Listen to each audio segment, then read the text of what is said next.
Pero antes de empezar la clase, quiero comentarles que hemos recibido instrucciones. Ya acepté al HP, instrucciones de que deben de estar conectado únicamente una máquina por salón. Entonces, pues yo ahorita los he aceptado a todos, pero necesito dos cosas que hagamos en este momento. Que se quede una máquina por salón identificada con el nombre de la sección. Yo debería tener aquí 3 conectados y los demás les voy a pedir por favor que se retiren. Estas son instrucciones de coordinación porque desde el principio se solicitó esto para evitar congestión en la red y que todos pues podamos dar una mejor clase. Yo los había aceptado así la vez pasada, pero lamentablemente yo ya no los puedo seguir aceptando porque sí hay problemas en ese sentido.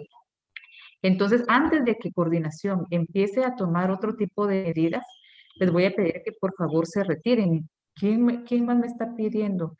Me siguen pidiendo ingreso. Em, por favor, Ingeniera, sí, dígame. disculpe, es que en biblioteca estamos cada quien con su computadora, entonces sí tendrían que haber más de 3 secciones. ¿Y por qué está en biblioteca cada quien con su computadora? Porque no tenemos conexión con cable, sino Wi-Fi. Ah, muy bien. Está bien. Que me imagino que son los que siguen entrando. Los voy a admitir. Los voy a admitir entonces. Entonces, prácticamente yo tengo 3 secciones y una sección completa está cada quien con su computadora. ¿Es así? Sí. Muy bien. Listo, entonces empecemos. Les cuento que tuve que cambiar de computadora de emergencia porque la mía no aceptó el internet de acá. No pude conectarme, entonces tengo que volver a conectar mi presentación. Les voy a pedir un momentito, por favor, de su tiempo en lo que abro la presentación.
Por favor, me confirman si pueden ver la presentación.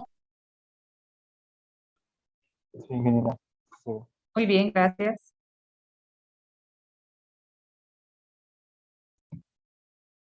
Listo. Entonces, la vez pasada, en la última clase, nos habíamos quedado íbamos a empezar a ver características de los artrópodos, un poquito del tema evolutivo de ellos. Solo para recordarnos un poquito en dónde nos habíamos quedado, estábamos hablando del origen de los artrópodos. Dijimos que los primeros artrópodos que se fueron identificando tenían una característica o varias características, mejor dicho, muy similares a los anélidos. Basado en estas características morfológicas, pues se creía que sus ancestros eran los anélidos o que con los anélidos tenían un ancestro en común, estaban muy emparentados. Muestra de eso, si ustedes se recuerdan, en un cuadro anterior vimos un cuadro filogenético. Quiero ver si lo puedo regresar acá. Creo que está en esta diapositiva anterior. Ah, no. Voy a regresar una más, si no.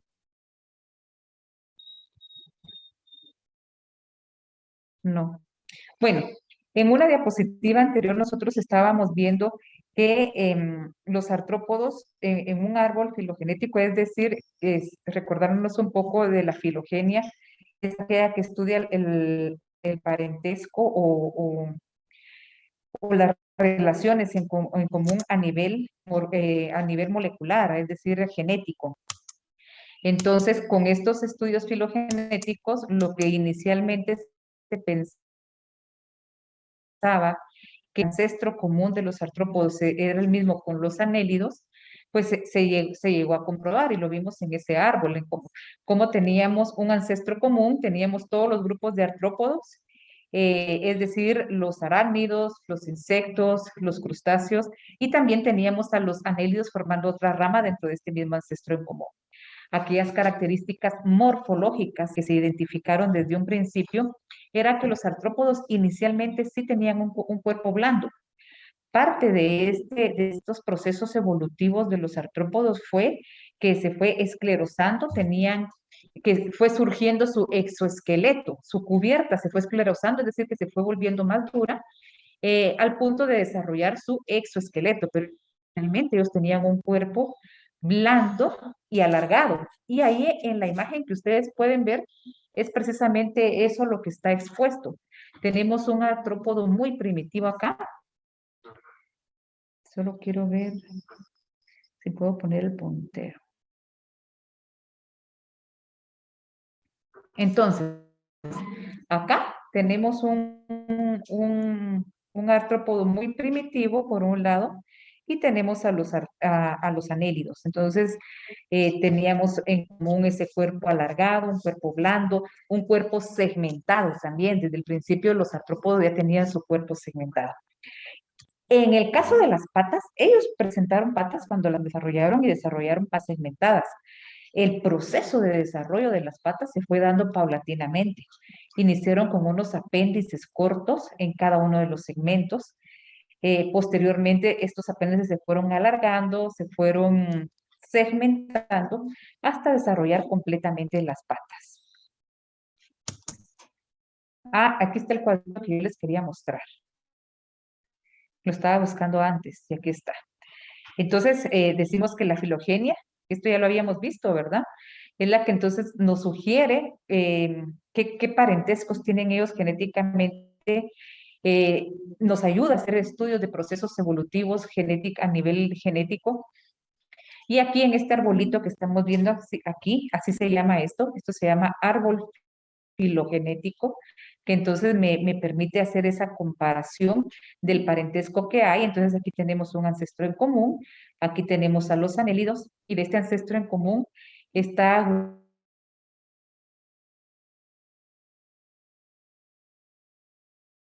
agrupado, pertenecen al filo Arthropoda. Todos estos son artrópodos y tenemos aquí varios subfilum, ¿verdad? Tenemos los quelicerados o queliceratos, que son los arácnidos, los crustáceos, los miriápodos y la clase insecta.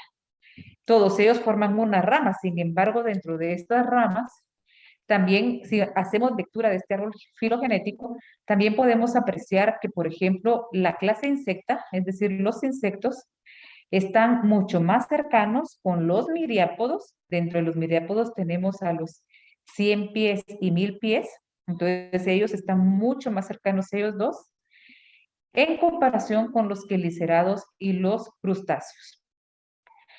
Entonces, digamos, podemos decir que los insectos tienen mayor cercanía con 100 pies, 1000 pies, que son los miriápodos, y a pesar de que tienen características en común y un ancestro en común, están un poquito más lejanos los insectos de los crustáceos y los arácnidos, como lo podemos ver acá.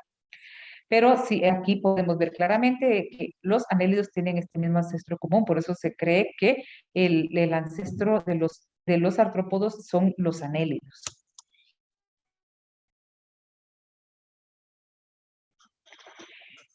Muy bien, ¿se recuerdan cuando empezamos a hablar de los artrópodos? Dijimos que los artrópodos era un grupo muy numeroso, un grupo con mucha diversidad y que en comparación ya sea de otros animales o bien de otros organismos vivos, ellos llegan a ser el grupo más grande, numeroso y diverso.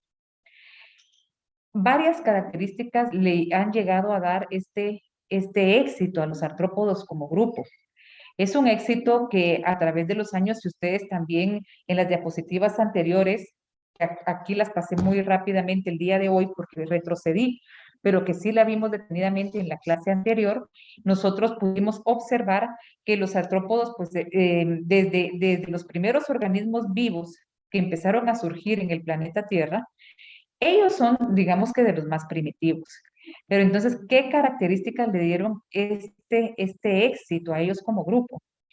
Si se recuerdan, es un grupo que ha venido evolucionando, que ha venido, por así decirlo, perfeccionándose. Entonces, dentro de los artrópodos, dijimos que inicialmente ellos tenían un cuerpo alargado y era blando. Posteriormente, entonces, la superficie del cuerpo se fue endureciendo. No siempre la tuvo así, eran muy parecidos a los anélidos, eran blandos. Conforme se va dando este proceso de irse endureciendo, entonces se va formando y va dando lugar a lo que ahora conocemos como el exoesqueleto. ¿Y qué es el exoesqueleto? Es una cutícula que contiene quitina, proteínas, lípidos y sales de calcio. Si se recuerdan, también le llamamos exoesqueleto. Exo es afuera y el esqueleto, ¿verdad? La estructura que sostiene el cuerpo, en el caso del ser humano, nosotros lo tenemos interno y está cubierto de músculos. En el caso de los artrópodos, el exoesqueleto es externo, está en la parte de afuera y entonces cumple la función como de una caparazón, ¿verdad? O de una armadura que llega a proteger todos los órganos internos del cuerpo.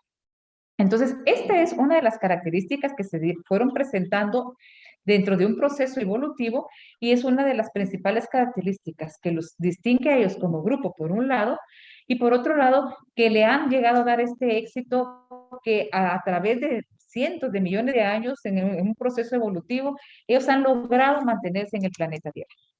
Claro que no todos los grupos. Vamos a ver más adelante que hay algunos grupos que sí se extinguieron, pero que otros sí han logrado sobrevivir, se han ido adaptando y pues han tenido mucho éxito. Vimos características generales de los artrópodos.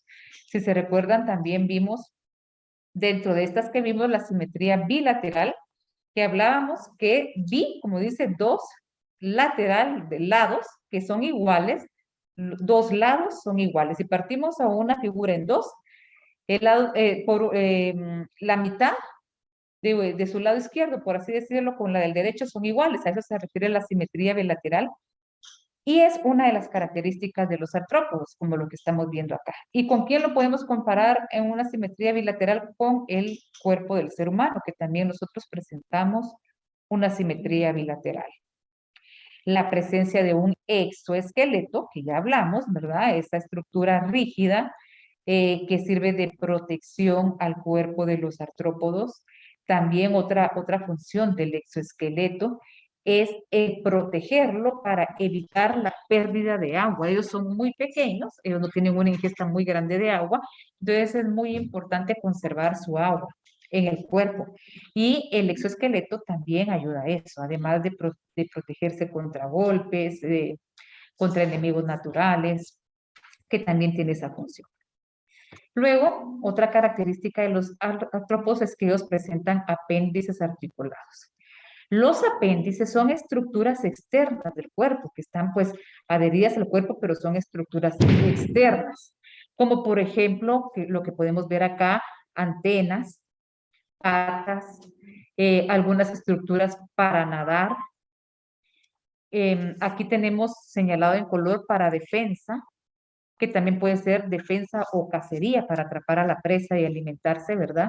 Entonces, todos estos son distintos apéndices sensoriales, ¿verdad? Que les permite percibir el medio. Estos apéndices pueden tener la función bastante estricta de poderse relacionar con el medio, poder percibir, por ejemplo, cambios de temperatura, de luz, olores con el medio. Tenemos estos apéndices sensoriales, apéndices para la alimentación.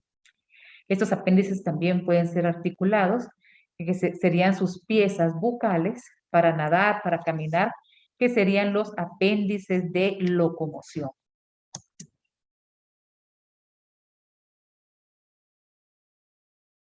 Entonces, podemos hablar de 3 características básicas de los artrópodos, que presentan apéndices articulados. Dentro de ellos, dentro de estos apéndices están las patas, que de ahí, por cierto, es una característica tan notable de ellos, que de ahí viene su nombre artrópodos, porque artrópodos pues significa eso, patas articuladas. Entonces es una característica muy propia de ellos, y de ahí entonces viene su nombre. Pero no son los únicos apéndices articulados. Por ejemplo, las antenas también son unos apéndices articulados. Otra característica de los artrópodos es que ellos presentan cuerpos segmentados. Desde los ancestros los artrópodos más primitivos, como por ejemplo esos que nosotros vimos en la fotografía, que es muy parecido a los anélidos. Ellos, es cierto, tenían un cuerpo blando, pero ya presentaban un cuerpo segmentado. Entonces, esa es otra característica que los artrópodos lo tuvieron desde muy temprano entre ellos como grupo, y que han logrado mantener la segmentación de su cuerpo. Es decir, que su cuerpo está dividido en regiones. Y el esqueleto externo, que sería entonces lo que es conocido como exoesqueleto, y la función de él, ¿verdad? Las funciones más importantes, el de protección por un lado, y el de el control o regulación del agua en el cuerpo, que sería otra de sus funciones importantes.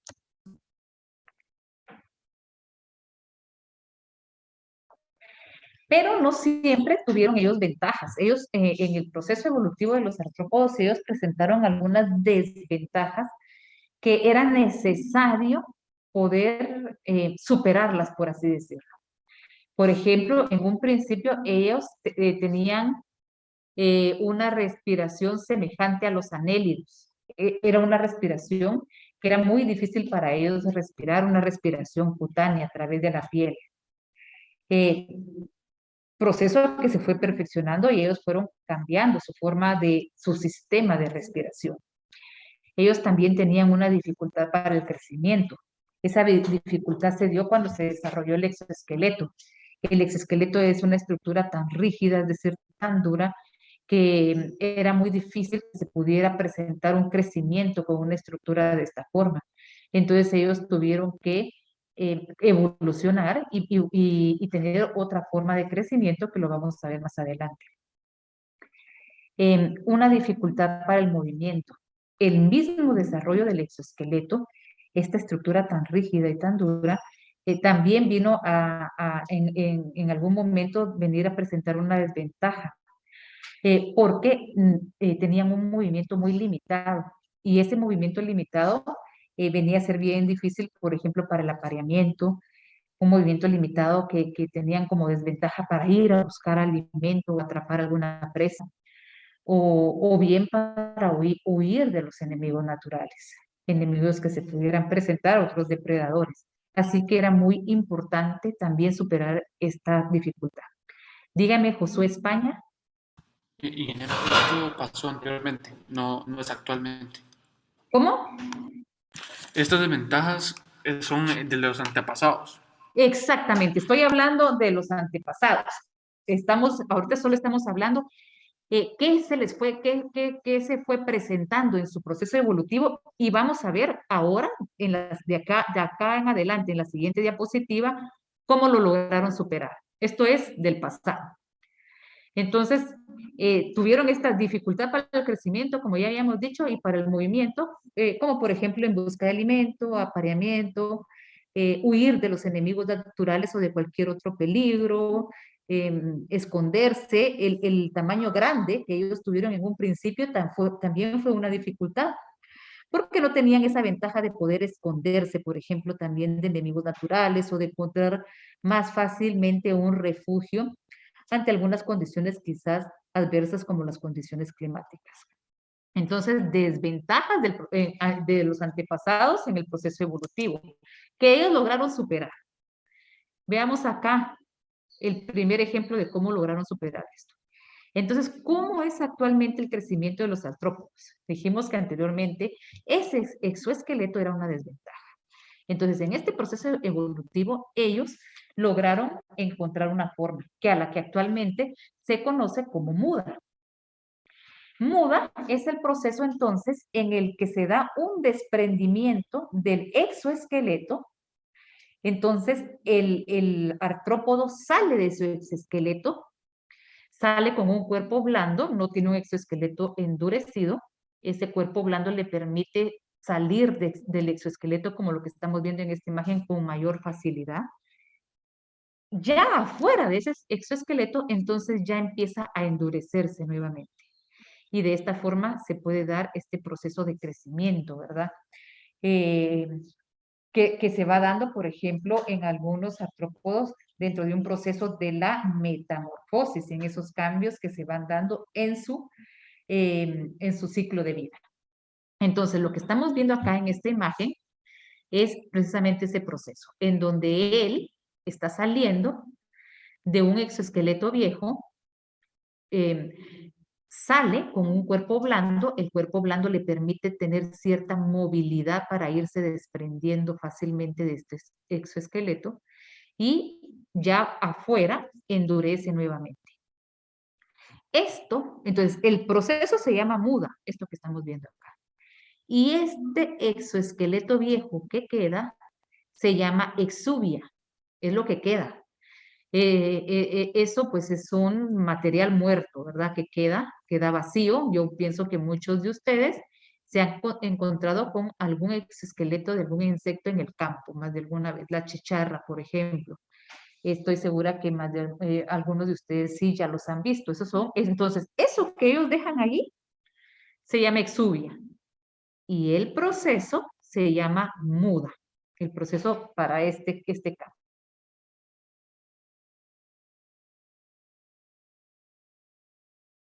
Para que se dé este proceso, no es que este insecto pueda salir por donde él quiera. Dentro de este proceso evolutivo ya hay una serie de eventos que se dan a nivel hormonal. Hormonalmente manda la señal para que el insecto diga, bueno, sí, ya estás preparado para este proceso, para mudar, se dice. Y también morfológicamente, ellos ya traen una sutura. Una sutura es como una pequeña línea o canal en algún lado del cuerpo que puede quedar puede tener alguna función especial, como por ejemplo, en un proceso evolutivo era una sutura que servía para algo, aunque ya no está, pero sí queda ese canal, esa línea identificada, que nos puede quedar únicamente para un uso taxonómico para identificar, o algunas suturas que sí tienen una función específica todavía. Por ejemplo, esto que vemos acá, este insecto, por ejemplo, cuando no ha mudado, va a tener esta línea acá, como un canalito en esta región de acá.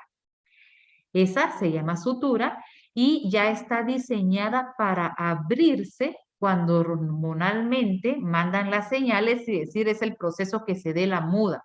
Entonces, en ese proceso, la sutura se abre, esta de acá, que inicialmente está completamente sellado y es un canalito. Cuando se da el proceso de la muda, entonces ya la sutura se abre y empieza a salir el insecto. O pues el artrópodo. Aquí estamos hablando todavía en general de los artrópodos.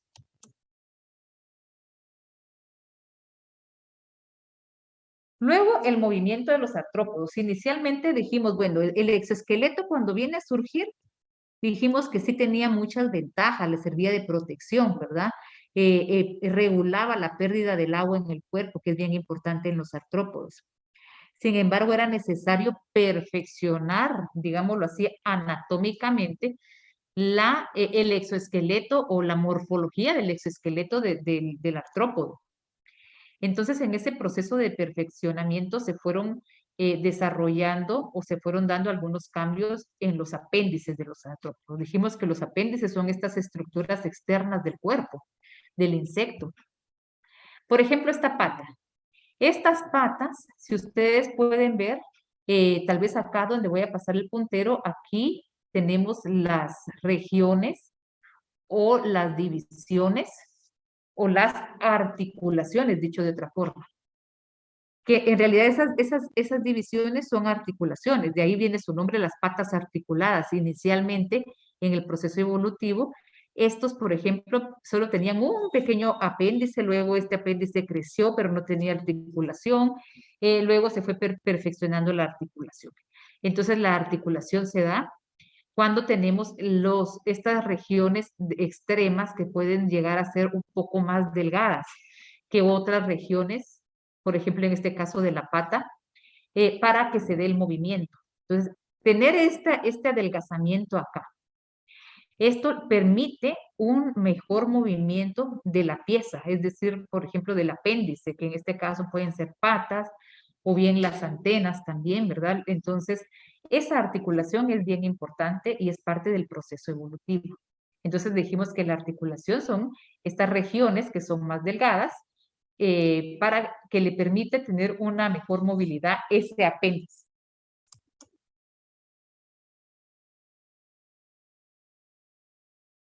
Muy bien. En cuanto a la clasificación de los artrópodos, si se recuerdan, yo les dije que los artrópodos es un grupo pues que ha tenido mucho éxito, un grupo muy, muy primitivo dentro de los organismos vivos, dentro de los más primitivos. Ellos tuvieron éxito, pero no todos los grupos dentro del artrópodo tuvieron la misma suerte, por así decirlo, ¿verdad? Basado en la especialización de los segmentos, entonces el filum artrópoda se divide en subfilum. El primero que tenemos aquí es el trilobita. Este trilobita, todos sus miembros ya están extintos, ya no hay ninguno de ellos vivos y es este que estamos viendo acá. Entonces, ese es, entonces dicho de otra manera, trilobita es un subfilo de los artrópodos extinto. No tenemos ninguno de estos. Luego tenemos el subfilum Chelicerata. Estos se caracterizan, su nombre viene porque presentan en sus piezas bucales unos apéndices llamados quelíceros. Los Chelicerata no tienen antenas, sino que presentan los quelíceros, así se llaman, que son estas estructuras de acá, estas estructuras. Entonces, dentro de los Chelicerata, quizás los más comunes tenemos a los Scyphosura y Arácnida. Scyphosura, este se caracteriza porque dentro de Scyphosura tenemos al cangrejo cacerola, que es este que estamos viendo aquí.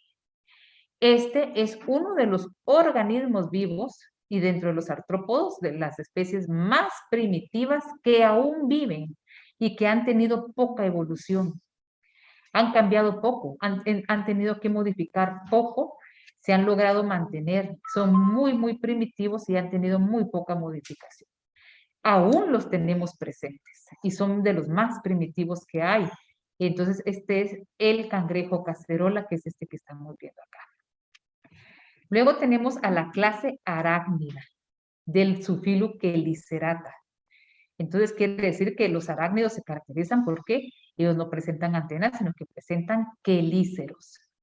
¿Quiénes tenemos dentro de la clase arácnida? Entonces tenemos las arañas, las garrapatas, los alacranes, los escorpiones, los pseudoescorpiones, quiero ver qué más, y los ácaros.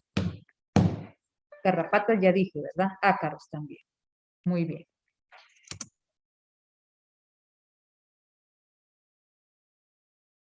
Luego tenemos, bueno, estábamos viendo, voy a regresar acá solo para no perdernos.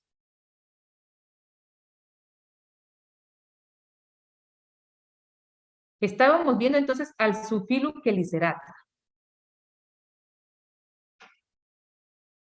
Quelíceros, aquí estoy leyendo el chat, me dice, ¿qué dijo que tenía Chelicerata? Ellos tienen quelíceros, que son estas estructuras de acá, ellos no presentan antenas. Las antenas son unas estructuras sensoriales, pero Chelicerata no presenta antenas, sino que lo que presenta son quelíceros, así como se escribe aquí, quelíceros. Esas son las estructuras que ellos presentan. Y de ahí entonces su nombre, el nombre del subfilum Chelicerata. Entonces estamos acá a nivel de subfilum.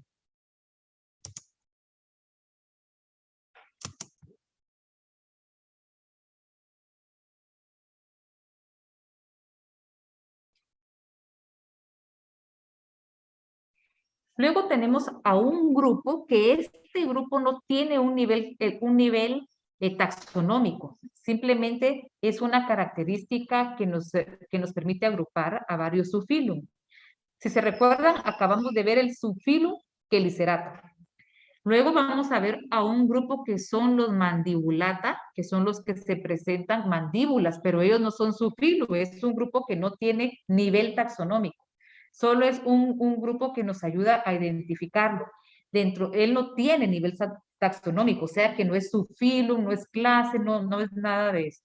Entonces, los mandibulata se llaman así al grupo de individuos que presentan mandíbulas. Dentro de ellos tenemos ahí sí al subfilum, el subfilum crustácea. Entonces los crustáceos, dentro de este grupo, la mayoría, pero no todos, son acuáticos. Tenemos a la langosta, los camarones, cangrejos, jaivas, pulgas de agua. Tenemos a cochinilla de humedad, que ella no es, por ejemplo, ese es un ejemplo terrestre, ella no es acuática, sino que es terrestre. Aquí podemos ver algunas imágenes de los crustáceos. Uno de los crustáceos más representativos, y yo lo estoy sacando y lo voy a hablar un poquito de él, porque desde el punto de vista agrícola ellos en algún momento ustedes se van a topar con este. No sé si alguno de ustedes los ha visto, es Daphnia. Daphnia también es conocida como la pulga de agua. Entonces, es un género de crustáceos. Entonces, Daphnia, la pulga de agua, es un crustáceo, pero tiene importancia económica para nosotros, los agrónomos. Desde el punto de vista agrícola, desde el estudio o dentro del campo del estudio de los plaguicidas, Daphnia o la pulga de agua es empleada para hacer ciertos estudios en cuanto a la contaminación del agua. Esta especie sirve para probar efectos de toxinas en los ecosistemas. Nos puede ser como un indicador en los, por ejemplo, ecosistemas acuáticos con cierta contaminación o con alguna contaminación específica de algún tóxico, de alguna molécula química. Sí tiene un efecto, por ejemplo, en la reproducción, en el crecimiento, en su longevidad, es decir, cuánto tiempo vive. Nos sirve como indicador. Bueno, y aquí dice, entonces son especies indicadoras, porque ellas las empleamos para este tipo de estudio y me puede indicar si por ejemplo, plaguicida, hablando desde el punto de vista agrícola, si este plaguicida le afecta a ella. Entonces se hacen los estudios directamente en esta especie para saber el efecto como un indicador, lo que le afecta a ella, entonces ya lo tomamos de referencia, que puede afectar a otros organismos vivos. Entonces, ¿por qué es importante o qué características tiene ella para que la empleemos para esto? Entonces, ella tiene un ciclo de vida corto y tiene ciertas capacidades, altas capacidades de reproducción. Entonces, esto nos ayuda a esta característica a hacer estudios de toxinas. Claro que un estudio de toxina no va a ser exclusivamente de los agroquímicos. Yo me concentré ahorita en los agroquímicos por enfocarme en la agricultura. Pero también puede ser empleada para otro tipo de tóxicos, como en la industria farmacéutica o en lugares donde hay otro tipo de industria, ¿verdad? De otros rubros. Muy bien. Entonces, esta es Daphnia, conocida comúnmente como la pulga de agua. Entonces, es un crustáceo de importancia, ¿verdad? Que nos puede servir en ciertos estudios. Nos pudiera interesar un poquito más.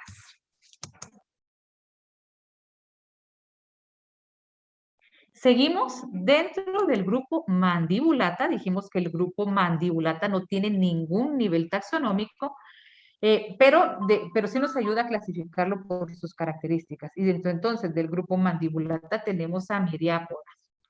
Dentro de los miriápodos, conocidos comúnmente, ¿verdad? O dicho de una forma general, miriápodos, que es el subfilo miriápoda, tenemos a dos clases. Tenemos a los quilópodos y diplópodos, o la clase quilópoda y la clase diplópoda. Los quilópodos, la clase quilópoda, agrupa a los 100 pies. Ellos ¿cómo podemos identificar fácilmente a los quilópodos? Aquí lo tenemos. Ellos tienen un tronco aplanado, Pero lo más característico de ellos que nos lleva a identificarlos muy fácilmente y diría yo casi que a simple vista es que ellos presentan un solo par de patas por segmento. Es decir, cada uno de estos cuadritos de acá es un segmento del cuerpo de los quilópodos. Y en cada uno de estos cuadritos hay un solo par de patas, uno en cada extremo. Entonces los quilópodos se caracterizan por eso. Entonces, por ejemplo, si yo los miro a ellos, cualquiera de estos dos, están clasificados dentro del subfilum Myriapoda. O dicho de otra forma, son miriápodos. Pero si yo quiero saber la clase, entonces yo observo el número de patas y aquí tiene un solo par de patas por segmento. Entonces yo ya sé que es un quilópodo. Los quilópodos se caracterizan porque ellos son depredadores, ellos se alimentan de otros organismos vivos, de otros animales. Entonces, en sus patas tienen uñas venenosas que les ayuda a atrapar a su presa. Entonces, los quilópodos son venenosos y en algún momento sí nos pudiera nosotros irritar la piel, por ejemplo, si nos atacara. Por otro lado, tenemos los diplópodos. Como su nombre lo dice, diplópoda viene de dos, podos, patas. Entonces, la principal característica de los diplópodos es que ellos presentan dos pares de patas por segmento. Esto quiere decir que si nosotros agrupamos, en este dibujo no se ve claro. Ellos tienen un cuerpo más cilíndrico, aquí lo dice cilíndrico y aquí es en contraste el quilópodo aplanado. Presentan dos pares de patas por segmento. Si agarramos un cuadrito de estos, tendría que tener dos de este lado y dos de este lado. Dos pares de patas. No sé si tengo una imagen más adelante, no recuerdo. Entonces, ellos también son mandibulados, es decir, que sus piezas bucales presentan mandíbulas para su alimentación.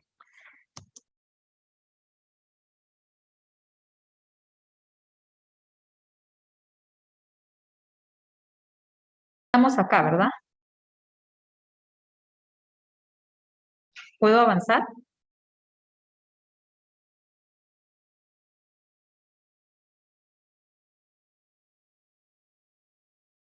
Sí, gracias, ingeniero. Muy bien.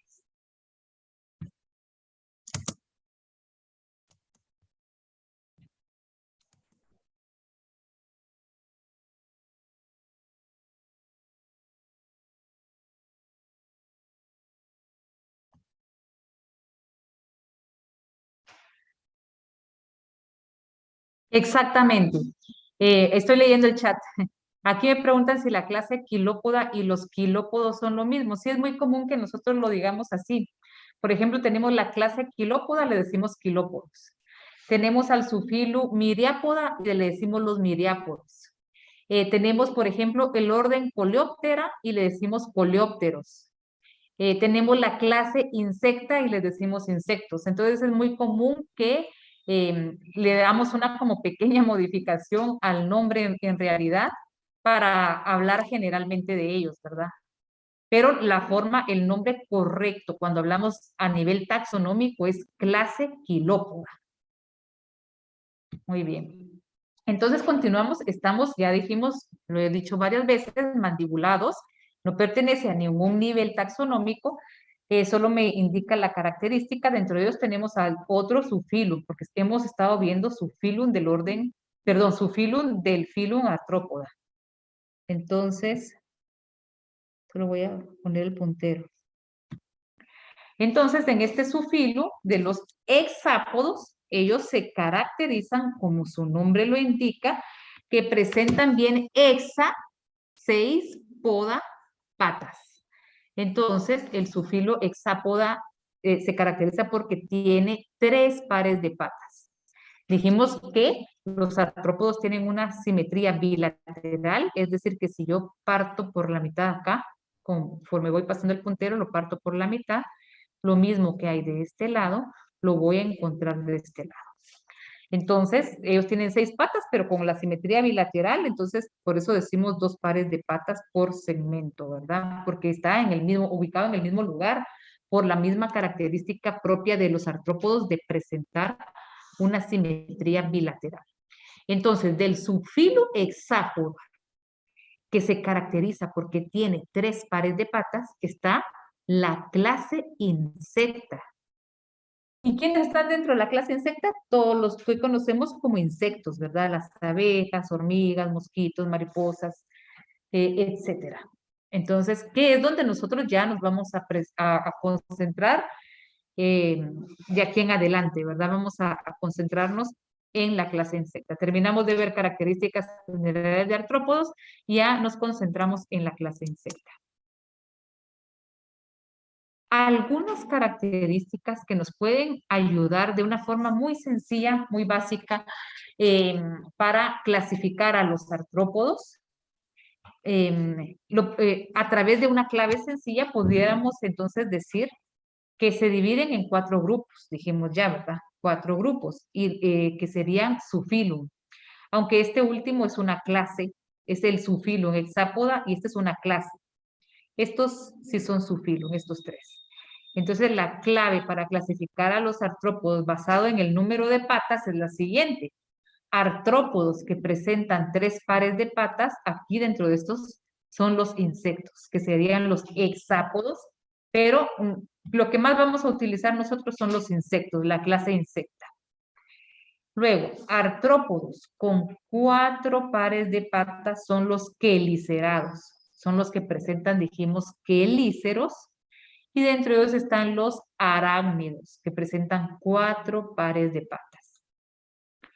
Artrópodos con 5 pares de patas son los crustáceos. Dentro del grupo de los crustáceos podemos ver algunos que tienen una forma pues muy diversa, que tienen unas subpatas, etcétera, pero estos podrían ser dentro de los más fáciles de identificar, los que nos pueden servir para esta clasificación, que los tienen más definidos, ¿verdad? Por ahí vamos a encontrar algunas excepciones con algunos crustáceos que no tienen tan definidos estos 5 pares de patas. Y luego tenemos artrópodos con más de 6 pares de patas, que serían los miriápodos. ¿Quiénes están dentro de los miriápodos? El 100 pies y el 1000 pies. Entonces ellos tienen más de 6 pares de patas en su cuerpo. Entonces esta es una clasificación muy básica que nos puede ayudar a identificar de una forma más fácil a qué grupo pertenece el artrópodo que estamos viendo.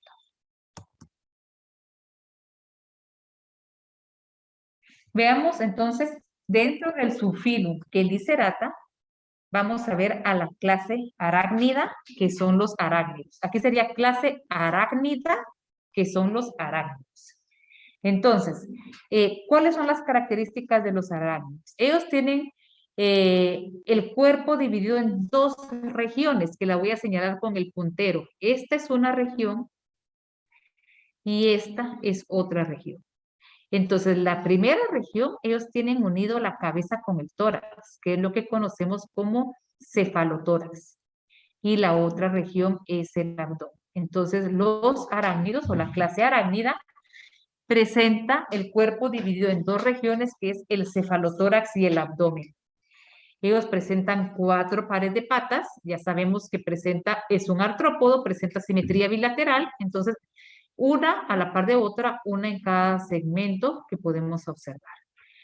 Sus partes bucales, ya lo dijimos también, que presentan dentro de su estructura, presenta quelíceros, presentan unos colmillos unidos a una glándula de veneno.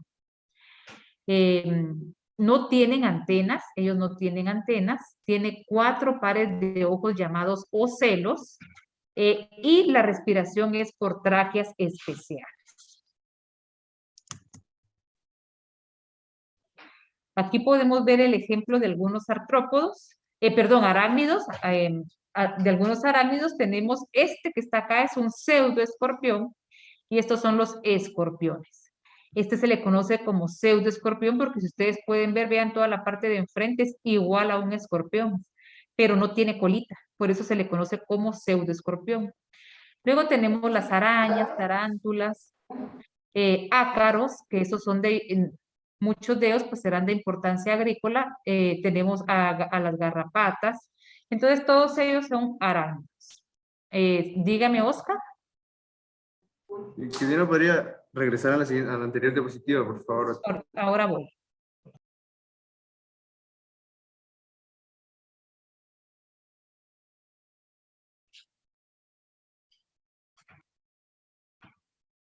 Ahí está.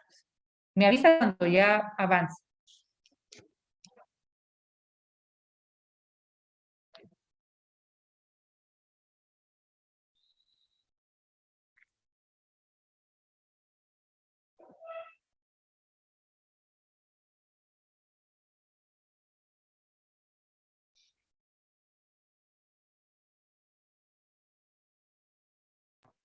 Está bien, gracias, ingeniero.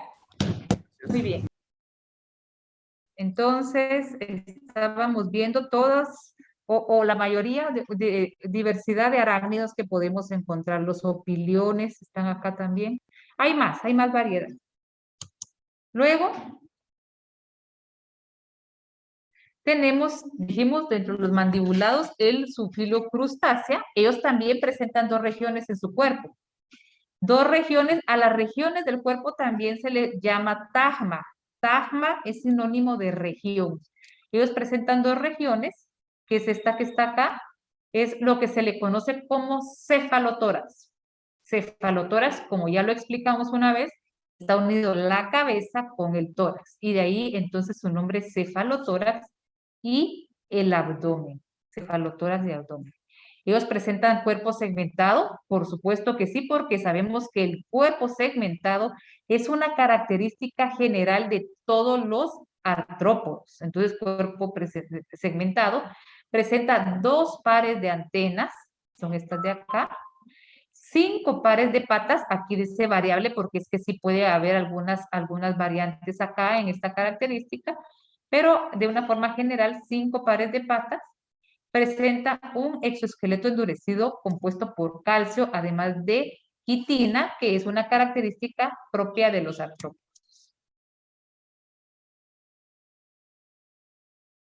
Aquí tenemos algunos ejemplos de los artrópodos. Veamos acá langostas, gambas, tenemos los cangrejos. Estos son acuáticos, pero vean estas de acá, dentro de los crustáceos tenemos los isópodos. Dentro de los isópodos están la cochinilla de humedad. La cochinilla de humedad, si se recuerdan, no, yo me imagino que muchos de ustedes en algún momento jugaron con este animalito que uno lo empujaba o lo movía y se hacía bolita, una bolita negra que se mantiene en la tierra. Esa es la cochinilla de humedad. Entonces, ese animalito con el que ustedes jugaban y lo hacían bolita, él se hacía bolita como con una forma de defenderse, ¿verdad? Entonces, él es un crustáceo. Él pertenece al grupo de los crustáceos y es terrestre, él no es acuático. Por eso les decía yo que la mayoría son acuáticos, pero sí hay sus excepciones. Por ejemplo, acá tenemos a la pulga de agua, que de ella ya hablamos un poco y hablamos de su importancia económica, ¿verdad? Y aquí tenemos unos que son un poquito más difíciles de identificar cuando hablamos de los 5 pares de patas, como los percebes. La estructura, la morfología de ellos es un poquito más compleja, entonces no es tan sencillo agruparlo dentro de aquella pequeña clave que nosotros presentamos un par de diapositivas atrás cuando hablábamos del número de patas. En esta imagen podemos ver claramente la diferencia entre un quilópodo y un diplópodo, porque son fotografías, no son dibujos como los vimos en las diapositivas anteriores. Entonces tenemos estando dentro del grupo de los mandibulados, tenemos al Zoophilumiriapoda. Dentro de los miriápodos tenemos la clase diplópoda y la clase quilópoda. Son 2 clases, la clase quilópoda y la clase diplópoda. Entonces, la clase quilópoda presenta una cabeza bien definida, un par de patas por cada segmento. Aquí se ve bien claro que tenemos un segmento, un par de patas. Veamos este cuadrito de acá. Este es un segmento y aquí está su pata. Aquí tengo otro cuadrito que es otro segmento y aquí está su par de patas, un solo par de patas por segmento.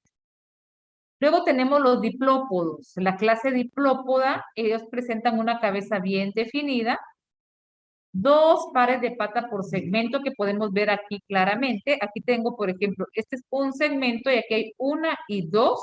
Y del otro lado hay otras 2, ¿verdad? Que no estoy viendo en la fotografía. Entonces son 2 pares de pata por segmento. Ahorita voy con el chat. Aquí tengo, por ejemplo, otro segmento y aquí tengo 1 y 2 y del otro lado están las otras dos pares de patas por segmento. ¡Ah, ya llegó la hora! ¡Ay, qué hora es! Yo ya me emocioné, disculpen. Bueno, entonces ahí lo vamos a dejar, gracias. Y continuamos el día viernes. Gracias por avisarme, se los agradezco mucho. Pasen feliz tarde todos.